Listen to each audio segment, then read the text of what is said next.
Bienvenue à cette édition du journal dont voici les titres. Manifestation des colères ce lundi des jeunes à Goma pour dénoncer l'insécurité à la suite de la mort de 4 personnes tuées au quartier Bouéné. Conséquence, les activités socio-économiques sont restées paralysées. Dans l'actualité également, ce tête-à-tête entre le président Félix-Antoine Tshisekedi et João Lourenço, médiateur dans la crise rwando-congolaise. Les deux autres ont évoqué la situation sur le terrain à l'Est et la mise en œuvre du cessez-le-feu décrété le 31 juillet à Luanda, suivi d'un point de presse des ministres des Affaires étrangères des deux pays. Voilà tout pour les titres. Bienvenue, mesdames et messieurs, à cette édition du journal sur l'écran numérique. Commençons par l'arrivée ce lundi à Kinshasa du président angolais João Lourenço, médiateur dans la crise rwando-congolaise. Il a échangé avec le président de la République, Félix-Antoine Tshisekedi. Leur entretien a tourné autour de la situation sur le terrain après le cessez-le-feu décrété le 31 juillet entre le Rwanda et la RDC à Luanda. Les deux chefs d'État ont salué l'entrée en vigueur le 3 août dernier du cessez-le-feu. Et pour sa part, Félix-Antoine Tshisekedi, président congolais, a réitéré la disponibilité de la RDC à poursuivre le processus de Luanda. Signalant qu'à son arrivée à l'aéroport de Njili, le président angolais João Lourenço a été accueilli par le vice-premier ministre des Affaires étrangères. Et juste après le tête-à-tête entre le président João Lourenço et le chef de l'État, les ministres des Affaires étrangères des deux pays ont animé un point de presse. Ils ont répondu aux questions des journalistes sur la situation sur le terrain après l'entrée en vigueur du cessez-le-feu. Suivez le vice-ministre des Affaires étrangères. Mon homologue. La situation sur le terrain, encore une fois, je voudrais réitérer que les deux chefs de l'État ont salué l'entrée en vigueur du cessez-le-feu à partir du 4 août à minuit. Et sauf quelques petites exceptions, évidemment, qui ne sont pas passées inaperçues, nous sommes quand même dans une dynamique encourageante dans laquelle le cessez-le-feu est largement observé. Donc nous maintenons cette dynamique positive, encore une fois, parce que nous réitérons que le cessez-le-feu va créer les conditions propices pour que nous puissions nous attaquer sur les questions de fond. Donc la République démocratique du Congo reste engagée à ce que ce cessez-le-feu soit observé, et cela partout. Et en ce qui concerne la supervision ou le monitoring du cessez-le-feu, il vaut peut-être la peine de réitérer le fait qu'il y a un mécanisme de vérification ad hoc qui est en place. Et comme mon homologue l'a déjà évoqué, ce mécanisme sera renforcé afin qu'il soit mieux outillé ou adéquatement outillé pour remplir cette mission élargie, si vous voulez, de la supervision, de l'observation du cessez-le-feu à travers le territoire concerné.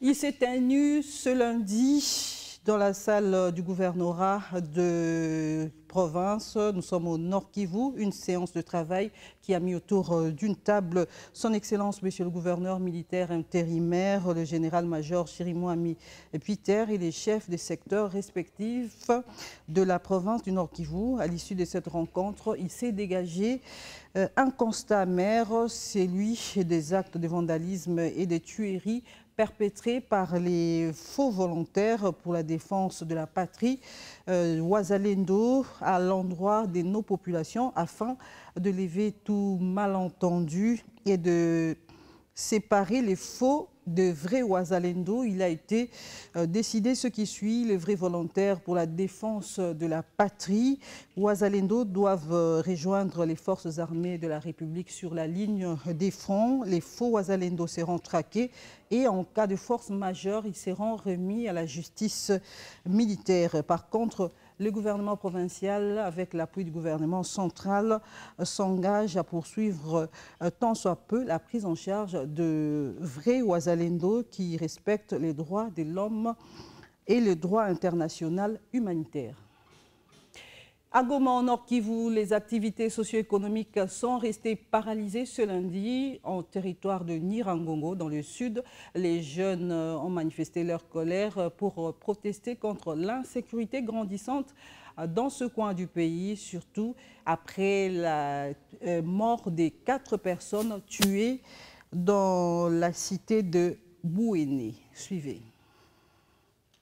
Il a été tellement difficile de circuler dans la partie nord de la ville de Goma ainsi que dans la partie sud du territoire de Nyiragongo ce matin. Les manifestants en colère et porteurs de pierres y ont paralysé toutes les activités. En grand nombre, ils étaient sans état d'âme, ils se sont attaqués à tout sur leur passage et les victimes ont du mal à trouver de mots justes pour expliquer ce qui s'est passé.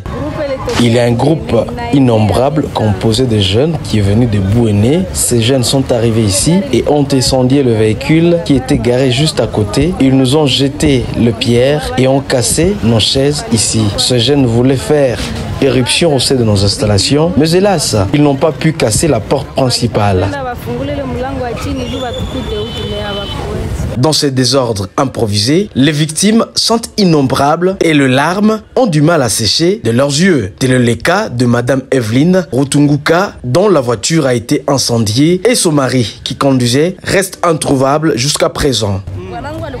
Mon mari s'est rendu au lieu de travail. Je ne sais pas où il se trouve pour l'instant. Je ne sais même pas s'il est encore en vie. Ces manifestants ont incendié mon véhicule qui me permettait de scolariser et nourrir mes enfants. Je demande aux autorités de me venir en aide. Ces véhicules étaient ma seule source de revenus pour subvenir aux besoins de mes 4 enfants. Mon âme est incendiée avec cette voiture.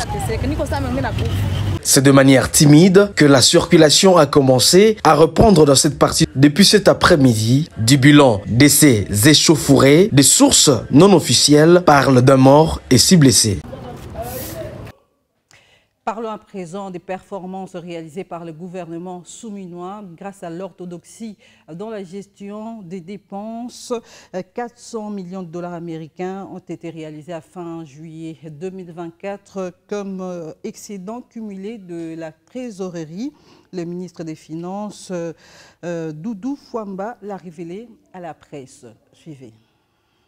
L'orthodoxie de la gestion des dépenses publiques instaurée depuis l'investiture du gouvernement souminois produit du fruit. Le gouvernement de la première ministre a réalisé un excédent cumulé de trésorerie de plus de 400 millions de dollars américains à fin juillet. Doudou Fouamba, ministre des Finances, a déclaré « Grâce à la batterie des mesures d'ajustement budgétaire mises en place, nous avons réalisé à fin juillet un excédent de trésorerie de plus de 1000 milliards de francs congolais, soit plus de 400 millions de dollars américains. » L'Argentine nationale a en plus révélé que pour la première fois depuis février 2023, le gouvernement a payé les frais de fonctionnement des administrations et débuté les paiements de rétrocession aux provinces au titre de fonctionnement et d'investissement. La dernière fois que cela s'est produit, c'était en décembre 2023. En même temps, poursuit Doudou Fouamba, le gouvernement souminois s'apprête aussi à faire la même chose pour les entités territoriales décentralisées. Les fonds destinés aux ETD, déjà disponibles à la Banque centrale du Congo et devraient être virés par voie bancaire. Reste donc à ce jour aux administrateurs des ETD d'ouvrir les comptes bancaires et de communiquer les coordonnées irrélatives au ministère des Finances via le ministère de l'Intérieur. Le ministre des Finances, Doudou Fouamba, rassure, nous exigeons désormais que ces fonds tombent dans les comptes des ETD. L'expérience a démontré que lorsque les fonds tombent dans les comptes des provinces, ce sont les responsables à leur tête qui décident. Le gouvernement que dirige la première ministre Judith Suminwa-Tuluka veut donc rectifier le tir sur ce point. À l'issue d'une rencontre ce lundi au centre CEPAS, le consortium des ONG de droits de l'homme et mouvements citoyens pour la lutte contre le détournement a réfléchi sur les moyens susceptibles de mettre fin aux nombreux cas de détournement en RDC. Suivez la déclaration finale lue par Dieudonné Mouchagaloucha. Sous l'initiative du panel des experts de la société civile et Alerte RDC, le consortium des ONG des droits de l'homme et les mouvements citoyens déclarent ce qui suit. La corruption et en particulier les détournements des deniers publics sont des fléaux qui ravagent la RDC et constituent de sérieux obstacles au développement de notre pays. Malheureusement, l'ensemble des mécanismes mis en place à ce jour se sont révélés inefficaces pour mettre fin, voire endiguer ces fléaux. Conscient de cette triste réalité, les consortiums des ONG des droits de l'homme et les mouvements citoyens ont organisé une journée de réflexion et au terme de celle-ci, les participants sont parvenus aux conclusions suivantes. L'inefficacité actuelle dans la lutte contre ces fléaux résulte du manque de collaboration entre les différents organes mis en place par les autorités dans la lutte contre les détournements des deniers publics. Par conséquent, il est impératif que ces organes travaillent en synergie, leur lutte intestine ne pouvant qu'entraîner un affaiblissement des missions qui leur ont été dévolues et favoriser ainsi les délinquants financiers. L'absence de sanctions en cas de violation des procédures administratives mises en place afin de lutter contre les détournements et la corruption est une faiblesse réelle dans la lutte contre ces fléaux. À la société civile de s'engager résolument plus qu'avant dans les contrôles citoyens pour encourager, soutenir tout fait et geste en rapport avec la lutte contre ces fléaux, mais aussi et surtout dénoncer et alerter sur la délinquance financière dans notre pays, quel qu'en soit l'auteur. Le sénateur Jean-Michel Samalou Kondé est désormais le nouveau président de la Chambre haute du Parlement. Il a été élu ce lundi par 85 sénateurs sur 97 présents à l'hémicycle. Cette élection a eu lieu après l'audition des messages des campagnes, toujours ce lundi. Assainissement de la ville de Kinshasa, le gouverneur Daniel Bumba sollicite l'implication de la police. C'était à l'issue d'une rencontre avec le chef d'état-major, le général d'armée Christian Chiwewe. Interrogé à ce sujet, plusieurs Kinois ont salué l'initiative du gouverneur de rendre la ville propre. Reportage. Je vais insister qu'on puisse peut-être voter une loi, ou soit demander des amendes. Voilà, parce que ça ne suffira toujours pas. Et les FARDC ne seront pas partout. Les soldats, c'est vraiment pratiquement impossible qu'ils surveillent à tout moment. Mais si au moins il y avait une loi, par exemple, si vous jetez, on vous attrape, vous payez une amende, là, ça serait mieux. Voilà, c'est quant à mon avis. Mais l'idée au moins, c'est bon, mais il faut qu'on puisse continuer ça, que ça ne cesse pas. On a vu avec Bopeto, ça a commencé, mais pas de suivi et tout, ça s'est arrêté comme ça. Et aujourd'hui, c'est une histoire. Je dirais c'est une belle initiative. C'est vraiment une bonne chose parce qu'on avait l'ancien gouverneur qui nous promettait que non, il va faire ceci, il va faire cela, mais jusque-là, on n'a rien vu. Et par rapport à cette nouvelle, vraiment pour moi, je pense vraiment que c'est vraiment une bonne chose pour nous. Je demanderais à ce que la population puisse aussi intégrer, puisse vouloir à ce que cette initiative puisse avoir de bons résultats à la fin.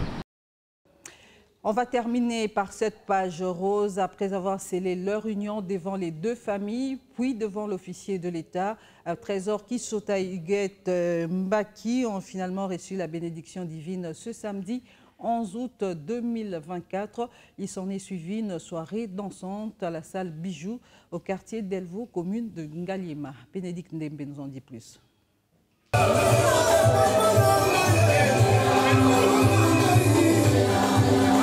Que le mariage soit honoré de tous, c'est pour se conformer à ce prescrit que Trésor Kissota Mayele et Huguette Mbaki ont scellé leur union devant les hommes et Dieu.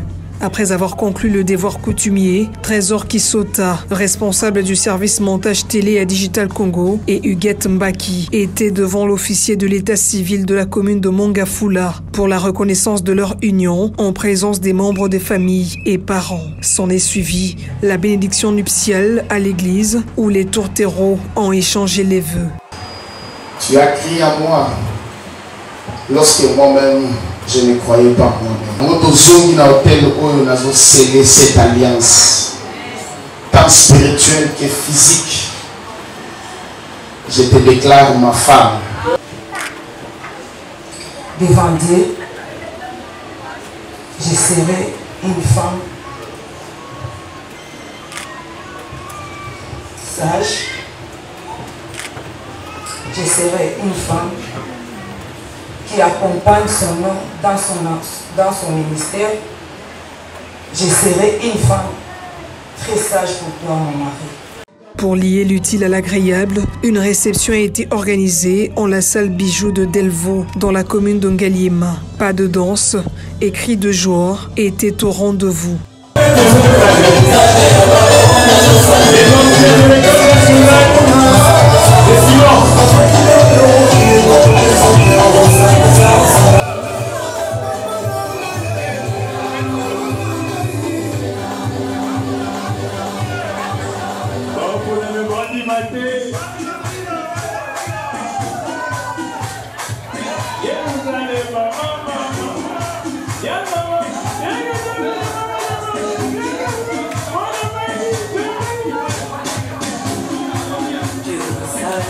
Une réception au cours de laquelle les invités ont partagé un repas copieux dans une ambiance festive.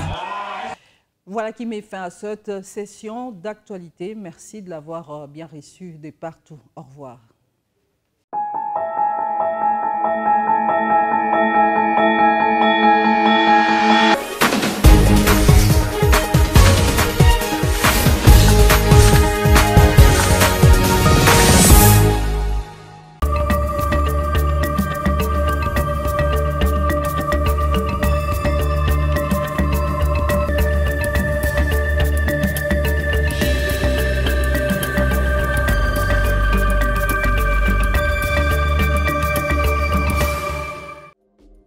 Bienvenue à la revue de presse de ce lundi 12 août des journaux parus à Kinshasa. Débutons avec Africa News qui titre en une « Le gouvernement de la première ministre souminois marque de points 400 millions de dollars d'excédent de trésorerie. L'exécutif a sensiblement réduit les dépenses exécutées en procédure d'urgence. Ces dépenses sont passées de 22 à près de 7% des dépenses totales fin juin et environ 8% fin juillet. Il y a une plus grande sélectivité et plus de rigueur. La stabilité relative du franc congolais est due à une coordination plus étroite entre la BCC et les trésors. Chaque semaine, le ministère des Finances communique des prévisions des dépenses à la BCC et celle-ci programme ses interventions de manière à éponger toute liquidité excédentaire. La BCC a sensiblement accru la fréquence de ses interventions tout en modifiant ses méthodes. Le même sujet revient en manchette du trihédomadaire Econews, 400 millions de dollars américains d'excédent des trésoreries, 7% des dépenses en urgence fin juillet, le miracle Doudou Fwamba. Moins de 100 jours après sa nomination, le ministre de Finances Doudou Fwamba, Likunde, a surpris l'ensemble des acteurs économiques en redressant les finances publiques de la République démocratique du Congo, RDC, face à une situation critique marquée par des dépenses d'urgence atteignant 20% de la trésorerie avant son arrivée. Le ministre Fwamba a réussi à les réduire à un impressionnant 7% fin juillet 2024. Fin août,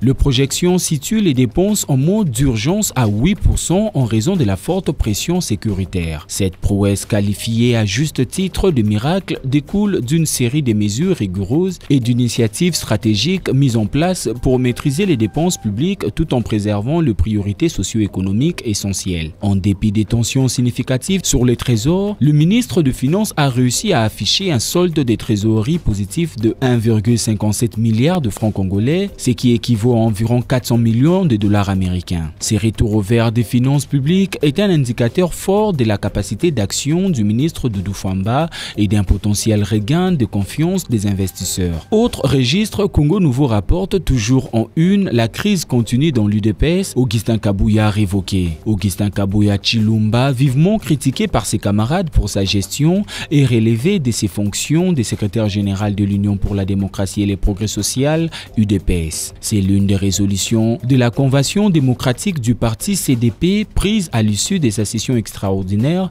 organisée dimanche 11 août 2024 à Sainte-Anne à Kinshasa. M. Augustin Kabouya est relevé de ses fonctions de secrétaire général de l'Union pour la démocratie et le progrès social UDPS Tshisekedi, a fait savoir un cadre de la CDP. En page 4, Info 27 révèle la CENI et le NIP reprennent des échanges pour la création du fichier général de la population. Le deuxième vice-président de la Commission électorale nationale indépendante CENI, Didi Manara Linga, a reçu vendredi 9 août 2024 une délégation de l'Office national de l'identification de la population ONIP, conduite par son directeur général Richard Ilunga Tumba au siège de la centrale électorale. Il a été question pour les deux personnalités de reprendre les discussions techniques dans la foulée d'une longue période d'interruption et procéder à une évaluation rapide du protocole d'accord signé le vendredi 9 juin 2023 2023. Ces protocoles d'accord est relatif au transfert des dispositifs d'enrôlement, des données cartographiques et du matériel de collecte par la CENI aux deux autres institutions, ONIP et Institut national de la statistique, INES, invités à continuer dans le cadre de la mutualisation,